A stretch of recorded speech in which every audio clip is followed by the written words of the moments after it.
महालक्ष्मी नमस्तु नमस्तु देवी नमस्तु नमस्तु देवी महालक्ष्मी नमस्तु नमस्तु देवी नमस्तु नारायण नमस्तुभ्यं सरप्पा विनाशनं श्रीकांत सरस्वती उत्तम शिक्षण नारायण नमस्तुभ्यं सरप्पा विनाशनं श्रीकांत सरस्वती उत्तम शिक्षण शांताकारं भुजगशयनं पद्मनाभं श्रीशं विश्वाधारं गगनसदृशं विगुणस्वांगं लक्ष्मीकान्तं कौमनयनं विभूषणं वन्दे विष्णुं भवभयहरं सर्वलोकैकनाथं यं ब्रह्मा वर्णनवर्ताय दिव्यैस्तैर्वेदे साङ्गपदकमपद्रेणं सामगाध्यानावस्थितक्तेन मनसा पश्यन्ति योगनश्यन्तं न विदुः सहस्रदेवाय तस्मै नमः।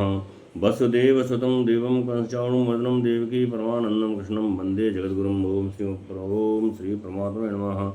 गीतासारं पूर्ण्यं या पठेत् वेदापान् विष्णुपदं पावन्तु ऐश्वर्याद्भरिताः गीताद्यन्शीलश्रवणाय परश्च नैव सन्ति पापान् पूर्जनं कृतां च मरणमोचं पुरुषां दर्शनां देने शक्रगीतां वैष्णवं संसर्मणासनं गीतासु गीता कर्तव्या किं शास्त्रे स्त्री यः स्वयं पद्मनाभस्य मुखं पद्मसुता भारतामृत सर्वस्वं विश्वस्तं गीतां गुरुं पीत्वा पूर्णजन्म विद्यते सर्वोपनिषदो गोपानन्ना पासो वसशिरोदत्तं गीतामृतम् एकं सहस्रं देवपुत्रकीर्तिमेको देवो देवकी पुत्रेव एको मन्त्रस्तस्य नामानि यानि कृपैको दशदेव सेवा ओम अथ द्वितीयोऽध्यायः संजय उवाच तम तथा कृपयाविष्टं स्वरूपूर्णकुलिक्षं विषीदन्तमिदं वाक्यं मधुसूदन।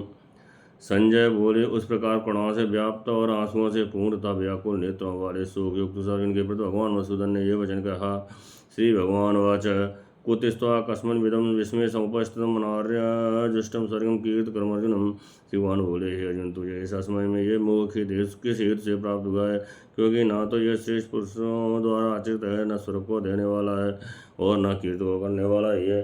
क्लेब्यमास्मगमा पार्थ नेतत्युपपद्यते क्षुद्रम हृदय त्यक्तोत्तिष्ठ परंतप। इसलिए हे नवार्जुन, नपुंसकता को मत प्राप्त हो, तुझमें ये उचित नहीं जान पड़ती है, परंतु वो हृदय की तो जरूरता को त्याग कर युद्ध के लिए खड़ा हो जा। अर्जुन उवाच कथं भीष्महं संख्ये द्रोणं च मधुसूदन इषुभिः प्रतियूतस्यां पूजारः वर्षूदन। अर्जुन बोले, मधुसूदन, मैं रणभूमि में किस प्रकार बाणों से भीष्म पितामह और द्रोणाचार्य के विरुद्ध लड़ूंगा, क्योंकि हे अर्जुन, वे दोनों ही पूजनीय हैं। गुरु हत्वा ही मानवा श्रेयो भोक्तुं भीष्यन्ति लोके हत्वार्थ कामास्तु पूर्णिः बीजभुज्यीय भोगा न रुद्रप्रतिधान। इसलिए इन महानुभाव गुरुजनों को नाम मारकर मैं इस लोक में भिक्षा का भी खाना कल्याणकर समझता हूँ, क्योंकि गुरुजनों को मारकर भी इस लोक में मृत से सने हुए अर्थ और काम रूप भोगों को ही तो भोगूंगा। न चेतद कर्तन्य गरियो यद्वा नो जयो याने वत्वा न जीविषाम स्ते अवश्यतः प्रमुखे राष्ट्राः। हम ये भी नहीं जानते कि हमारे लिए युद्ध करना और ना करना, इन दोनों में से कौन सा श्रेष्ठ है, अथवा ये भी नहीं जानते कि उन्हें हम जीतेंगे या हमको भी जीतेंगे, और जिनको मारकर हम जीना भी नहीं चाहते वे ही हमारे आत्मी राष्ट्र के पुत्र हमारे मुकाबले में खड़े हैं। कर्पण्य दोषोपहत स्वभावा प्रचाम ताम धर्म सम्मूढ़चेता यश्रेयास्या निश्चितं ब्रूहि तन्मे शिष्यस्ते अहम साधुमां तां प्रपन्नम। इसलिए कायरता रूप दोष से उपद हुए स्वभाव वाला तथा धर्म के विषय में मोहित हुआ मैं आपसे पूछता हूँ कि जो साधन निश्चित कल्याणकारक हो वह मेरे लिए कहिए, क्योंकि मैं आपका शिष्य हूँ। इसलिए आपके सड़ हुए मुझको शिक्षा दीजिए। न ही प्रपश्याम ममापुर दक्ष इंद्रियाणाम अवाप्य हुआ पशुपत्नदम राज्य सुराणाधिपत्यम। क्योंकि भूमि में निष्कंटक धन दान संपन्न राज्य को और देवताओं के स्वामी बने को प्राप्त होकर भी मैं उस उपाय को नहीं देखता हूँ जो मेरी इंद्रियों के सुखाने वाले शोक को दूर कर सके। संजय उवाच एवं मुक्ता शीघ्रं गुणाकेशः परन्तप न योतसित गोविंद मुक्तवा तुष्णीं बहुवहा। संजय बोले, हे राजन, इंद्रा को जीतने वाले अर्जुन श्री कृष्ण महाराज के प्रति इस प्रकार कहकर फिर श्री गोविंद भगवान से युद्ध नहीं करूँगा ये स्पष्ट कहकर चुप हो गए। तो वास इसी के साथ प्रसन्न भारत सैन्योर मध्य विशद बचा। हे वर्तमान श्री धृतराष्ट्र, अंतर्यामी श्री कृष्ण महाराज इन दोनों सेनाओं के बीच में शोक करते हुए अर्जुन को हंसते हुए से ये वचन बोले। श्री भगवान वाच अशोच्य नवशोच्यस्तम प्रज्ञावादन भाष्य गतासून जनावन सोचंत पंडिता। श्री भगवान बोले, हे अर्जुन, तुम न शोक करने योग्य मनुष्यों के लिए शोक करता है और पंडितों कैसे बचाओ कहता है, परंतु जिनके प्राण चले गए उनके लिए, जिनके प्राण नहीं गए उनके लिए भी पंडितजन शोक नहीं करते। न त्वेवाहं जातु नासं न त्वं नेवे जनाधिपा न चैव न भविष्यामः सर्वे वयमतः परम्। ना तो ऐसा ही है कि मैं किसी काल में नहीं था, तू नहीं था, तो ये राजा लोग नहीं थे, और ना ऐसा ही है कि आगे हम सब नहीं रहेंगे। देहिनो अश्विन था देहे कौमारम यौवनम जरा तथा देहांतर प्राप्त धीरस्तनुमित। जैसे जीवात्मा की देह में बालकपन जवानी होती है और बालकपन जवानी होती है और वृद्धावस्था होती है, वैसे ही अन्य स्त्री की प्राप्त होती है। उस विषय में धीर पुरुष मोहित नहीं होता।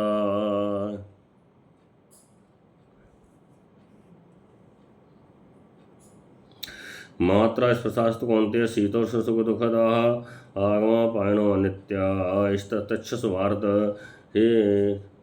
हे कुंती पुत्र, सर्दी गर्मी और सुख दुख को देने वाले इंद्रिय और विषयों के संयोग तो उत्पन्न विनाशील और अनित्य हैं, इसलिए हे भारत उनको तू सहन कर। यम ही न व्यथन्ते पुरुषम पुरुषर सब सम दुख सुखम धीरम सो अमृताय कल्पते।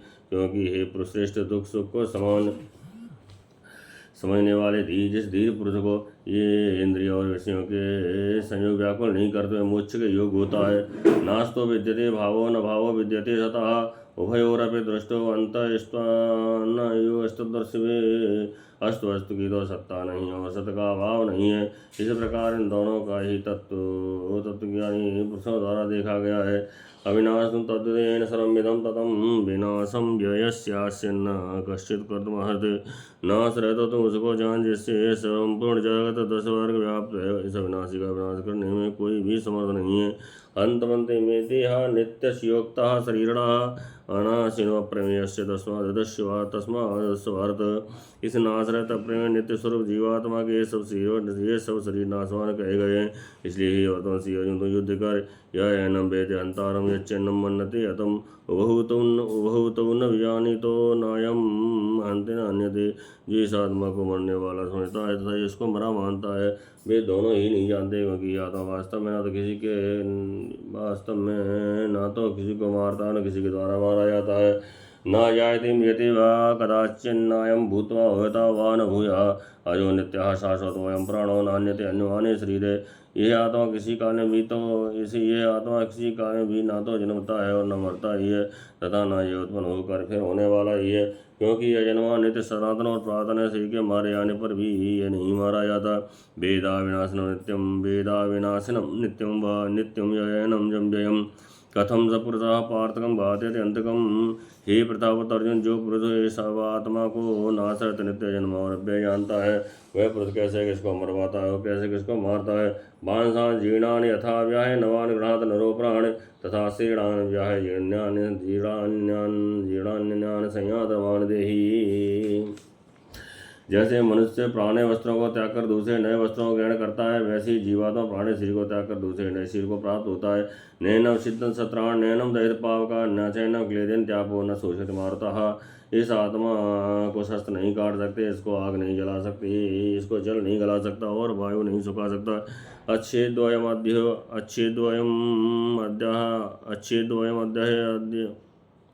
अच्छेद्वयमध्ययं कलिद्यो अशोष्येव च नित्यः सर्वथा स्थाणुचलोऽयं सनातनः। क्योंकि ये आत्मा अच्छेद्य, आत्मा अत्यादः अक्लेद और निसंदेह अशोष्य है तथा ये आत्मा नित्य सर्वव्यापी अचल स्थिर रहने वाला सनातन है। अव्यक्तोऽयं चिन्त्योऽयं विकार्योऽयं उच्यते तस्मादेवं विदित्वेनं सूचितमहर्षि। ये आत्मा अव्यक्त है, ये आत्मा अचिंत है और ये आत्मा विकार रहित कहा जाता है। इससे हे अर्जुन, इस आत्मा को उपयुक्त प्रकार से जानकर तुम शोक करने को योग्य नहीं आता, तो ये शोक करना उचित नहीं है। अतः चैनम नित्य जातम नित्यम व मन्यसे मृतम तथा तुम महाबाहो नैवं सूचितम महर्षि।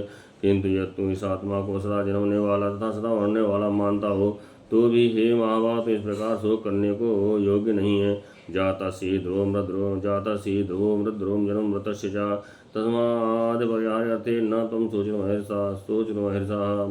महर्षि। क्योंकि इस मान्यता के अनुसार जन्मे हुए की मृत्यु निश्चित है और मरे हुए का जन्म निश्चित है। इससे इस बिना उपाय वाले विषय में तो शोक करने को योग्य नहीं है। अव्यक्तादीन भूतान व्यक्त मध्यान वार्त अव्यक्त निधनान्य तत्र का वरदेवना। हे अर्जुन, संपूर्ण प्राणी जन्म से पहले अप्रकट थे और मरने के बाद भी अप्रकट हो जाने वाले हैं। केवल बीच में ही प्रकट है, फिर ऐसी स्थिति में क्या शोक करना है। आश्चर्यवत् पश्यत् कश्चिदेन आश्चर्यवद्वदति तथैव चान्यः आश्चर्यवच्चैनमन्यः शृणोति आश्चर्यवच्चैनमन्यः शृणोति श्रुत्वावेव श्रुत्वाप्येनं वेद न चैव कश्चित्। कोई एक महापुरुष इस आत्मा को आश्चर्य की बात देखता है और वैसे ही दूसरा कोई महापुरुष इसके तत्व का आश्चर्य की बात वर्णन करता है, तथा दूसरा कोई अधिकारी पुरुष इसे आश्चर्य की बात सुनता है और कोई कोई तो सुनकर भी इसको नहीं जानता। देहि नित्यम वाद्योवयम देहे सर्वस्य भारत तस्मात् सर्वाण भूतान न तुम सूचित महर्षि। हे अर्जुन, ये आत्मा सबके शरीर में सदा ही अव्यावध्य है, इस कारण संपूर्ण प्राणियों के लिए तुम शोक करने के योग्य नहीं है। स्वधर्मचावेश न विकम्पित महर्षि धर्मादुदाच नित्य क्षत्रिय से न विद्यते, तथा अपने धर्म को देख कर भी तुम भय करने योग्य नहीं है, अर्थात वे भय नहीं करना चाहिए, क्योंकि क्षत्रिय के लिए धर्मयुक्त युद्ध से बढ़कर दूसरा कोई कल्याणकारी कर्तव्य नहीं है। यदृच्छा चौपन्नम स्वर्गद्वारमावृतम सुखिनः क्षत्रिय पार्थलवन्ते यद्वीदृशम्। हे पार्थ, अपने आप प्राप्त हुए और खुले हुए स्वर्ग के द्वार रूप इस प्रकार के युद्ध को भगवान क्षत्रिय लोग ही पाते हैं। अतः चेतुम धर्म संग्रामम न कर्ष्यसे ततः स्वधर्म कीर्तम च हित्वा पापम वाप्यसे। किंतु यदि तू इस धर्म युद्ध को नहीं करेगा तो स्वधर्म कीर्त को होकर पाप को प्राप्त होगा। आकीर्तिम चाय भूतान कथयस्यन्ति विद्यते कथयस्यन्ति अभ्याम संभवावितस्य आकीर्मणाय तृच्यते। तथा सब लोग तेरी बहुत काल तक रहने वाली अपकीर्ति का भी कथन करेंगे और मान्य पुरुष के लिए अपकीर्तमान से भी बढ़कर है। भयादलाद परंतम पश्यन्ते त्वाम महर्षा येषां च त्वं बहुमतो भूत्वा यास्यसि लाघवम्। और जिनकी दृष्टि में तो पहले बहुत सम्मानित होकर अवलभता को प्राप्त होगा, वे महारथी लोग तुझे भय कारण युद्ध से हटा हुआ मानेंगे। अवाच वादांश बहु न वदिष्यन्त तवायता निंदन्तस्तव सामर्थ्यम ततो दुःखतरं किम्। तेरे बैरी लोग तेरे सामर्थ्य की निंदा करते हुए तुझे बहुत से न कहने को वचन भी कहेंगे, उससे अधिक दुख और क्या होगा। हतो वा प्रवेश स्वर्गम जित्वा वा उच्चसे महिम तस्मात् उत्तिष्ठ कौन्ते एक अध्याय करते निश्चय। या तो तू युद्ध में मारा जाकर स्वर्ग को प्राप्त होगा अथवा संग्राम में जीतकर पृथ्वी का राज्य भोगेगा। इस कारण हे अर्जुन, तू युद्ध के लिए निश्चय करके खड़ा हो जा। सुख दुखे समय कृत्वा लाभालाभौ जया जय ततो युद्धाय युज्यस्य नैवं पापं वाप्यसे। जय पराजय लाभान और सुख दुख को समान समझकर उसके बाद युद्ध के लिए तैयार हो जाए। इस प्रकार युद्ध करने से तो पाप को नहीं प्राप्त होगा। ऐसा तेयता सांख्ये बुद्धियोगे त्वां सुड़ बुद्धियुक्ता युक्तो या पार्थम प्रहास्यसे। हे पार्थ, बुद्धि तेरे लिए ज्ञानियों के विषय में कही गई है और अब तो इसी को कर्मयोग के विषय में सुन। जिस बुद्धि से युक्त हुआ तू कर्मों के बंधन को त्याग रहेगा था सर्वथा नष्ट कर डालेगा। न्याय विक्रम मनासो अस्ति प्रतवायो न विद्यते स्वल्पम प्यस्य धर्मस्य त्रायते मयतो मया भयात। इस कर्मयोग में आरंभ का था बीज का नाश नहीं, उल्टा फटू दोष भी नहीं है। भले कैसे कर्मयोग रूप धर्म का थोड़ा सा भी साधन जन्म मृत्यु रूप मान वैसे रक्षा कर लेता है। व्यवसायत्मिका बुद्धिरे के ही कुनंदन बहुशाखा अनंताश्च बुद्धियो अव्यवसायिनां। हे अर्जुन, इस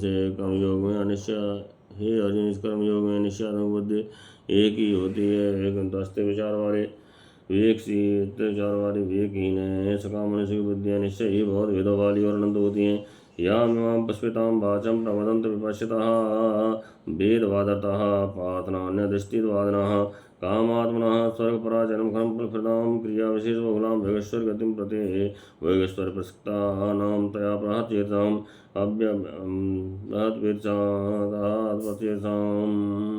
व्यवसायत्मिका बुद्धि समाधो न विधीयते। हे अर्जुन, जो भोगों में तन्मय हो रहे हैं, जो कर्म फल के प्रशंसक वेद वाक्यों में प्रीत रखते हैं, जिनकी बुद्धि में स्वर्ग ही परम प्राय वस्तु है और जो स्वर्ग से बढ़कर दूसरी कोई वस्तु ही नहीं है, ऐसा कहने वाले वे अविवेकी जन इस प्रकार के जिस पुष्पित अर्थात दिखाओ शोभायुक्त वाणी को कहा करते हैं, जो कि जन्म रूप कलम फल देने वाली एवं भोग तथा ऐश्वर्य की प्राप्ति के लिए नाना प्रकार की बहुत सी क्रियाओं का वर्णन करने वाली है। उस वाणी द्वारा जिनका चित्त हर लिया गया है, जो भोग और ऐश्वर्य में अत्यंत आसक्त हैं, उन पुरुषों की परमात्मा निष्ठात्मक बुद्धि नहीं होती। त्रयगुणे विषया वेदा निस्त्रिगुणे वार्जुन निर्द्वंदो नित्य सत्यस्थो निर्योक्षम आत्मवान। हे अर्जुन, वेद से तीनों गुणों के रूप समस्त भोगों एवं उनके साधनों का प्रतिपादन करने वाले हैं। इसलिए तुम उन भोगों एवं उनके साधनों का प्रतिपादन उनके साधनों का इसलिए तुम उन भोगों एवं उनके साधनों में आसक्ति हर्ष द्वंद्वों से रहित नित्य वस्तु परमात्मा में स्थित योगक्षेम को न चाहने वाला और स्वाधीन अंतःकरण वाला हो। यावानार्थोदपाने सर्वतः संपुलतोदके तावान सर्वेषु वेदेषु ब्राह्मणस्य विजानतः। सब ओर से परिपूर्ण जलाशय के प्राप्त हो जाने पर छोटे जलाशय मनुष्य का जितना प्रयोजन रहता है ब्रह्म को तत्व से जानने वाले ब्राह्मण का समस्त वेदों में उतना ही प्रयोजन रह जाता है। कर्मण्येवाधिकारस्ते मा फलेषु कदाचन मा कर्म फलेषु भूर्मा तेषां वस्तुतः कर्मणे। तेरा कर्म करने में ही अधिकार है, उसके फलों में कभी नहीं। इसलिए तुम कर्मों के फल का हेतु मत हो तथा तेरी कर्म न करने में आसक्त न हो। योगिस्ता कुरु कर्माण संगम त्यक्त्वा धनंजय सिद्धियों समभूत्वा समत्वं योग उच्यते। हे धनंजय, तुम आसक्त को त्याग कर तथा सिद्ध और असिद्ध में समान बुद्धि वाला होकर योग में स्थित हुआ कर्तव्य कर्मों को कर समत्व ही योग कहलाता है। दूरेण यवरम परम बुद्धि योगा धनंजय बुद्धो शरणवच्छ कृपणा फल हेतव। इस समत्व बुद्धि योग से काम कर्म अत्यंत ही निम्न श्रेणी का है। इसलिए हे धनंजय, तुम समबुद्धि में ही रक्षा को उपाय ढूंढ अर्थात समबुद्धि योग का ही आश्रय ग्रहण कर, क्योंकि फल के हेतु बनने वाले अत्यंत दीन है। बुद्धि युक्त हो जाते हो वह सुकृत दुष्कृते तस्माद योगा युज्यस्य योगा कर्म कौशलम। समबुद्धि युक्त पुरुष पुण्य और पाप दोनों को इसी लोक में त्याग देता है अर्थात उनसे मुक्त हो जाता है। इससे तुम समत्व योग में लग जा। ये समत्व योग ही कर्मों में कुशलता है अर्थात कर्म से छूटने का उपाय है। कर्म जम बुद्धियुक्ता ही फलम त्यक्ता मनीषा जन्म बंध ब्रह्मोक्ता पदम गच्छन्ति नाम। क्योंकि समबुद्धि से युक्त ज्ञानी जन कर्मों से उत्पन्न होने वाले फल को त्याग कर जन्म बंधन से मुक्त हो निर्विकार पद को प्राप्त हो जाते हैं। यदा ते मोह कैलम बुद्धिर्व्यक्ति तरिष्यति तदा गंता से निर्वेदम जिस काल में तेरी बुद्धि मोहरूप दलदल को भली भांत पार कर जाएगी, उस समय तुम सुने हुए और सुनने में आने वाले श्लोक और परलोक संबंधी सभी भोगों से वैराग्य को प्राप्त हो जाएगा। श्रुति विप्रतिपन्ना ते यदा स्थास्यति निश्चला समाधा वचरा बुद्धि सदा योगम वाप्यस्यसि। भांत भांत के वचनों को सुनते हुए विचलित हुई तेरी बुद्धि परमात्मा में अचल और स्थिर ठहर जाएगी। तब तुम योग को प्राप्त हो जाएगा अर्थात तेरा परमात्मा नित्य संयोग हो जाएगा। सयोजनोवाच स्थित प्रज्ञ का वासा समाधिस्तस्य केशव स्थिति किम प्रभासित किमासीत ब्रजेत किम। अर्जुन बोले, हे केशव, समान में स्थित परमात्मा को प्राप्त हुए ऐसे स्थिरबुद्ध पुरुष का क्या लक्षण है?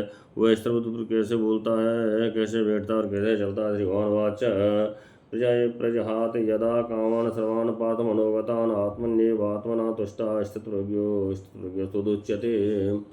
श्री भगवान बोले, अर्जुन, जैसे काल में ये पुरुष मन में स्थित संपूर्ण कामना को भली भांत त्याग देता है और आत्मा से आत्मा में संतुष्ट रहता है, उस काल में वह स्थिर कहा जाता है। दुखी स्वनुदुग्नः सुखेषु विगत स्पृहा वीतराग वह क्रोधा स्थित धीर्मान उच्यते। दुखों की प्राप्ति होने पर जिसके मन में शुद्धि नहीं होता और सुखों की प्राप्ति में सर्वदा निस्पृहा है तथा जिसके राग भय और क्रोध नष्ट हो गए हैं, ऐसा मुनि स्थिर बुद्धि कहा जाता है।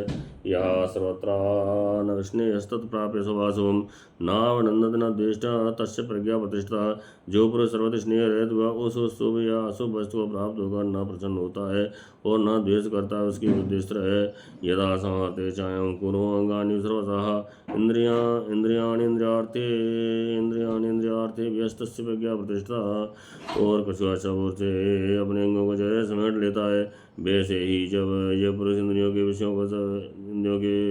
विषयों से इंद्रियों को सब प्रकार से हटा लेता है, तब उसकी बुद्धि स्थिर ऐसा समझना चाहिए। विश्याविनिर्वन्तन्दिन्द्रहारस देन रसवर्जं रसोप्यस्य परम दृष्ट्वा निवर्तते।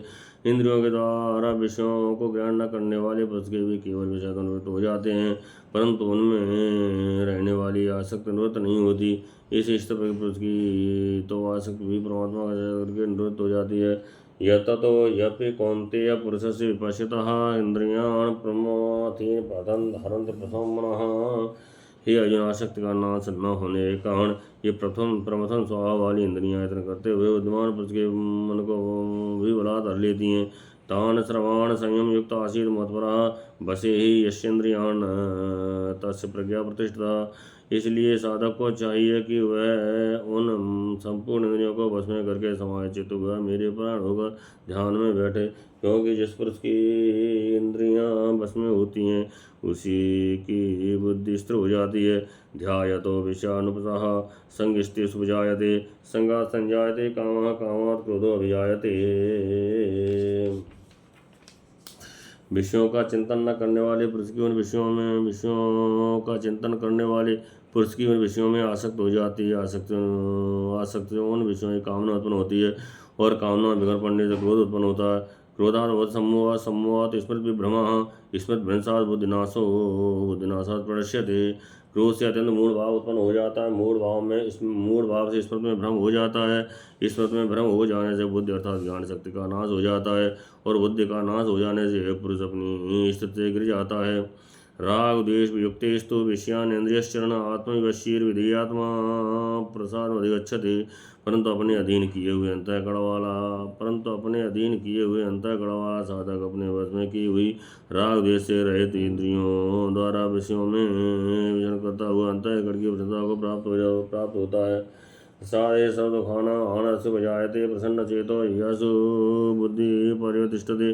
अंतःकरण की प्रसन्नता होने पर इसके संपूर्ण दुखों का अभाव हो जाता है। अंतःकरण की प्रसन्नता होने पर इसके संपूर्ण दुखों का अभाव हो जाता है और उस प्रशंसित वाले परम योग की बुद्धि शीघ्र ही सबूर से हटकर एक परमात्मा की भली भांति स्थिर हो जाती है।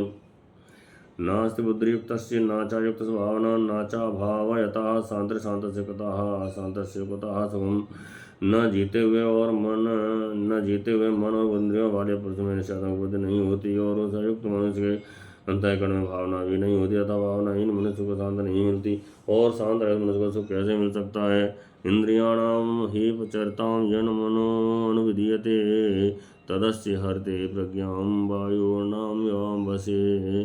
क्योंकि जैसे जल में चलने वाली नाव वायु को चलने वाली नाव वायु को हर लेती है, वैसे ही विषयों में विचरती हुई इंद्रियों में से मन जिस इंद्रिय के साथ रहता है वैसे ही विषयों में विचरती हुई इंद्रियों में से मन जिस इंद्रिय के साथ रहता है एक ही इंद्रिय इस युक्त पुरुष की बुद्धि को हर लेती है।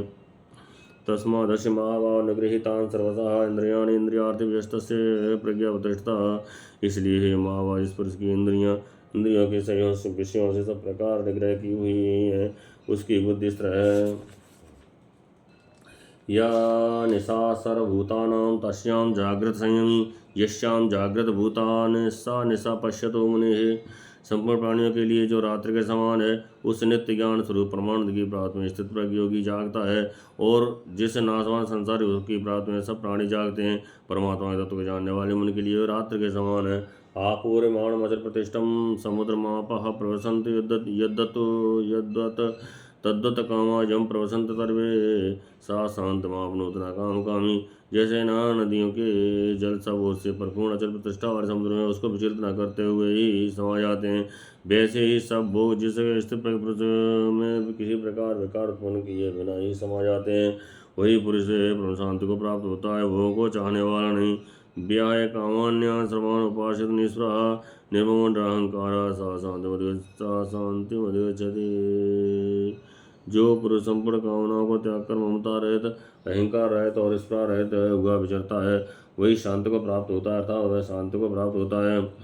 ऐसा ब्राह्मी स्थित पात नैना प्राप्य मोहित स्थित्वा श्यामंत काले अपि ब्रह्म निर्वाण मृच्छते। हे अर्जुन, ये ब्रह्म को प्राप्त हुए पुरुष की स्थिति है, इसको प्राप्त होकर योगी कभी मोहित नहीं होता और अंतकाल में भी इस ब्राह्मी स्थिति में स्थित होकर ब्रह्मानंद को प्राप्त हो जाता है।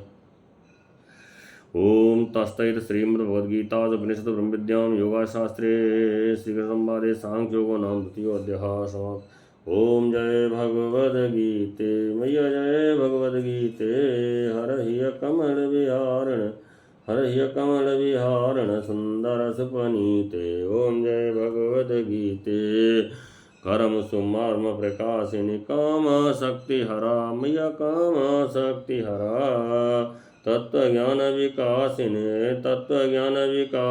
विद्या ब्रह्म परा। ओम जय भगवद्गीते निश्चल भक्ति विद्यायन निर्मल मलधारी मैया निर्मल मलहारी निश्चल भक्ति विद्यायन निर्मल मलहारी मैया निर्मल मलहारी शरण रहस्य प्रदायन सब विधि सुखकारी। ओम जय भगवद्गीते रागद्वेष विदारिणे कारिणे मोद सदा मैया कारिणे मोद सदा भवभयहारिणे तारिणे परमानंद प्रदा। ओम जय भगवद्गीते आसुर भाव विनाशिने नाशिने तम रजनी मैया नाशिने तम रजनी देवी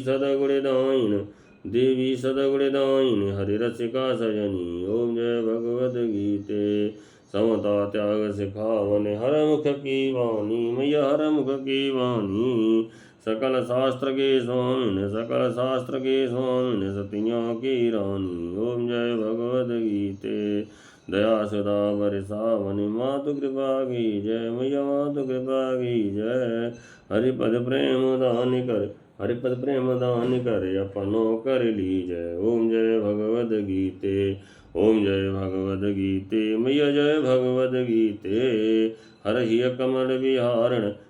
कमल विहारण सुंदर सुपनीते। ओम जय भगवद्गीते ओम जय